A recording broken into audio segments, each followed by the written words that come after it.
On November 26th, 1930, a news article titled Village of the Dead was published on the front page of the Medine Daily Journal newspaper in Canada. This news spread fear across the country as an entire tribe in northern Canada had mysteriously disappeared overnight without leaving any trace. Welcome back to Global Facts, viewers. We're talking about the Angakuni Lake in the remote regions of northern Canada, where an Eskimo tribe lived along the shore. Around 100 to 150 people resided there fishing in the lake to make a living. This part of northern Canada is so sparsely populated, with only a few thousand people scattered over millions of square kilometers due to the harsh climate.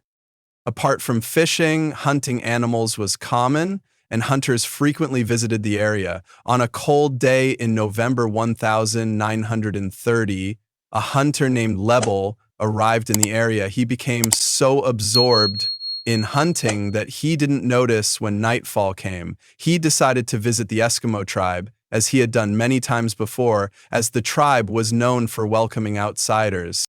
It was a moonlit night, but the area was eerily silent. No one was visible and no sounds could be heard except for the sound of his own footsteps. He had done this before, but something felt different tonight. Strange, unsettling noises seemed to come from the area, noises from the animals the tribe kept.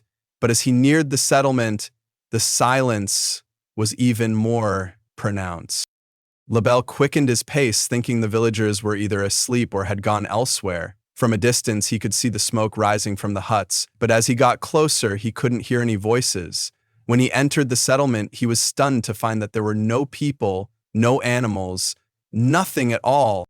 To make matters more bizarre, smoke still rose from some homes, as though someone had recently been there cooking food. Some cooking pots were left on stoves, but the food had burned. It seemed as though the people had been interrupted during dinner. Even the women's sewing equipment was left behind with needles threaded.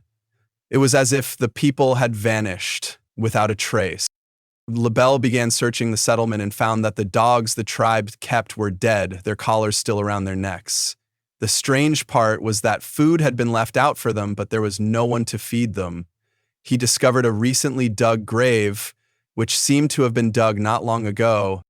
This increased Lebel's anxiety and fear. Alone in the dark, he was now terrified. The villagers always took their dogs with them when they left, but this situation felt odd, as though something had happened that forced the people to leave so abruptly that they couldn't even take their dogs' food or extinguish the fires. Unable to make sense of what had happened, he quickly headed to the nearest telegraph office and contacted the Royal Canadian Mounted Police. He described the eerie scene, and when the police arrived, they found everything exactly as Lebel had reported. The police suspected a massacre had occurred, but there were no signs of blood and no evidence of a struggle. The scene seemed too neat, with no scattered belongings or blood. They began a search operation, and the findings were even more perplexing. The entire village was covered in snow, but there were no footprints in the snow, except for Lebel's own. This led the police to believe that no one had entered or left the settlement other than Lebel. The lake's surface was frozen and the villagers' boats were parked on the shore as they couldn't fish during this season. If the villagers had fled across the lake or been thrown into it, the ice would have cracked, but the ice was intact. The police also learned that the tribe had vanished several days before Lebel arrived, as the dogs had been dead for a couple of days. The smoke from the homes indicated the villagers hadn't been gone long.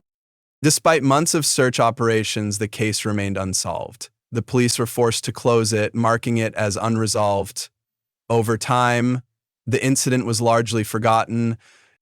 However, 50 years later, in 1984, writers Roger Bohr and Nigel Blunder published an article connecting the event to aliens. They claimed that when they explored the area near Angakuni Lake, a hunter and his two sons reported seeing strange flying objects over the lake.